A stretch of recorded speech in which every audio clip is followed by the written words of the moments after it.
nag-meet kami online. But then, because we were both nurses, we kind of know each other, like, you know, like mutual friends. Like, we didn't really, like, go on like, social media. Kasi, pero ano... Are you the same Anong age? year to? Anong year to? Josh is 39, and I'm 31. So there is this, like, an app called eHarmony sa Australia. So, alam, meron ba dito? Parang nakita ko yung ad nun. Tapos ano, ang subscription kasi sa eHarmony is like ano, siguro mga ang mahal namahalan ako noon like siguro mga $20 siguro. Pero Anong year to? Ano yun, mga 2014, mga 2014 or 2015. So ano pangalan yan? Hindi ako nag-ano kasi nga ano, I'm very poor. Nag-ano ako. Nasaan ka no? Nasa Australia. Student? Yeah, I was studying and then at the same time working. So tapos I was like on the like you know stage na I was buying a car for myself and then I was like you know I want to move out from my mom's house. Kaya like super tipid pero hindi ako nagbayad ng subscription kaya hindi ko makita yung picture ni Josh. Tapos nakita niyo yung picture ko so nag-message siya sa akin sa Facebook. Oh, we've got mutual friends. Sabi niya, kasi nga nurses and paano kanya na-track sa Facebook? Akala ko. Kaya nga diba, yun amazing kasi tapos may message ako, I can't send you a message because like you know, you didn't pay for the subscription on eHarmony. kaya ayun, nag-start kami nag-message. Nabighani siya sa'yo, ibig sabihin. Oo, daw sabihin. Kaya, ang ganda naman kasi. Kaya, make up lang yun. So you were not seeing anybody then? No. Student talaga and working. And then working. But then it was like, you know, because we were like living in like, you know, country life ba sa Australia. Because my mom and dad lives there. Wala kami sa city. So ngayon, nasa city na kami.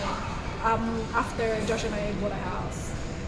Tapos, yeah, so, like, you know, my parents' house is like, you know, from like 3 hours from the city. So, tapos si Josh nasa like, you know, nasa malapit na siya sa city. So, pumupunta pa siya doon. Click talaga kayo? Tapos hindi first meeting pa lang, ganon? Oo, kasi si Josh, kaya, wala pa siyang chan.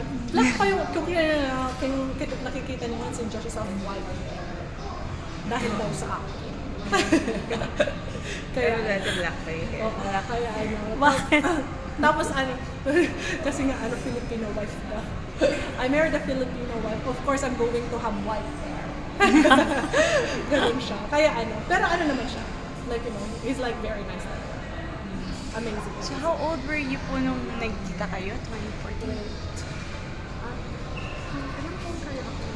Hindi naman ako 19 siguro. Hindi naman. Kasi 1992 ako eh. 1992? Siguro mga 23. So 22? Mga ganon? Tapos kasi nagpakasal kami ng 25 ako. Hindi ko pa ito nasasabi sa mga lang nag-interview pero oh my goodness. Hindi kami, like you know, sa Australia kasi diba? Sa Australia is like, you know, they're like, when you're dating, you're kind of like moving together, right, sa house. Josh and I never did that. I've never like even stayed in their house overnight. Kasi although sabi ko gusto ko, pero sabi niya, dahil sa religion, like, you know, he's very Christian. Yung values.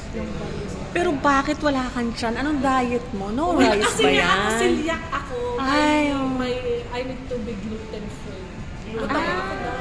How did you know po na, paano kayo na-diagnose? Wala, na-accidental no pasta diagnose na. Accidental. Kaya, nag-colonoscopy ako tsaka pangalan ng gastroscopy. Tapos nakita. Tapos ako pa yung pinaka-first sa family namin.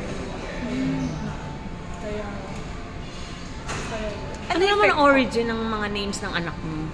Like, because we're how did you like decide? Because Geraldine is letter J. Okay. Kaya, pangalan na? Geronimo. Geronimo is like, yeah, people would think that me and old pero hindi, and I am siya, pero Filipino siya. Okay,